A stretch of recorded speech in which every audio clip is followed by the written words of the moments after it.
Hi and welcome. In today's video we're going to talk about hacking and if Bitcoin can get hacked. We are not talking about quantum computing. You could also use a quantum computer to hack Bitcoin, or maybe in the future that's possible. If you want to know more about that, please check out the video about quantum computing that I will link in the top here or here, so you can check out the quantum computing. What I'm talking about today is the regular hacking, assuming that we will never have, or we don't have a quantum computer. So what does it really mean? Has Bitcoin ever been hacked, or what is the issue about hacking? So if we look at hacking Bitcoin, first of all, we have to be very clear that Bitcoin until now was never hacked. So the Bitcoin protocol was never hacked since the existence. What was hacked is certain exchanges, some third parties. There have been wallets hacked, there have been coins hacked, there have been exchanges hacked, there have been wallets hacked, and so on, of course. Companies that deal with crypto. But this is very different. So Bitcoin itself has never been hacked. It was just always the exchanges, the third parties.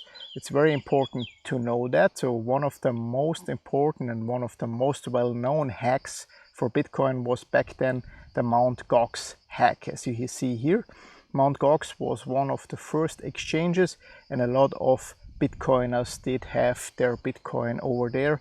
And before, it was not so easy to have wallets and everything, so it was even much more difficult than it is now to hold your own Bitcoin.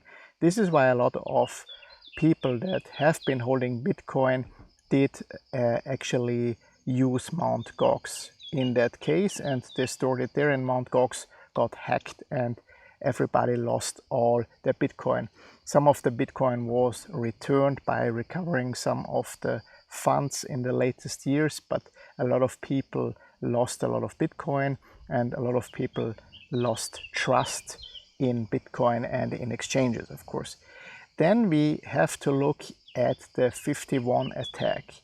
If we talk about hacking, there's a theoretical risk that Bitcoin can be hacked and that somebody could perform a so-called 51 attack. What that means is that a miner, a single miner or a party of miners, a mining pool would come together and actually have so much mining power, more than 50%. This is why it's called a 51% attack.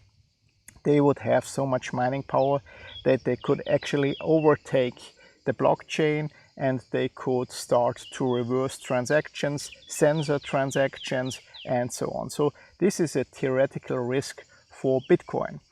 But if you look at the numbers, you will clearly see that this is actually not so easy.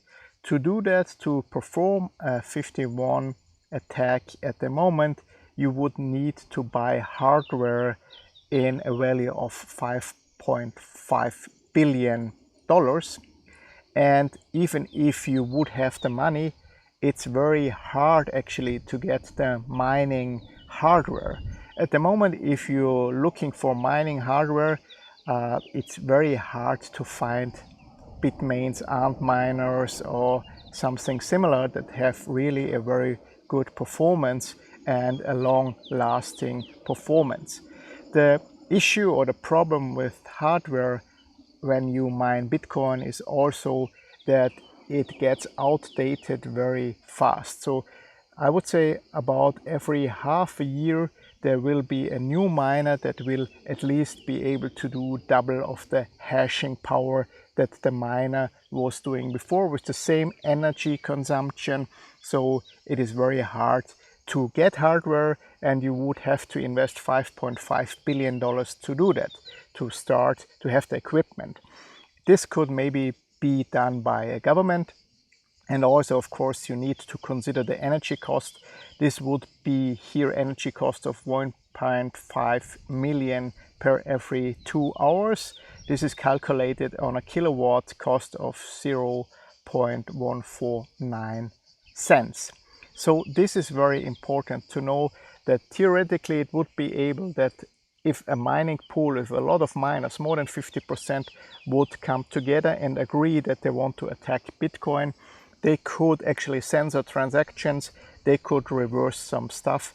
But also keep in mind, by doing that, actually it would be possible that a lot of investors, a lot of people lose trust in Bitcoin, and then the Bitcoins these miners mine and all the hardware that they invested into mining would be actually devalue, because then the Bitcoin price would probably drop and the Bitcoin miners itself will not make as much money as they did before. So there is no incentive for them to do that. If it's possible to do a 51 attack with a single quantum computer or with a bunch full of quantum computers, we will look in the quantum computer video where we look at the possible risk of quantum computing. I hope that was useful and explained the hacking or the 51 attack so you understand what's going on. And please subscribe if you watched it on YouTube, give us a thumbs up, and I see you in the next video. Have a nice rest of your day. Bye bye.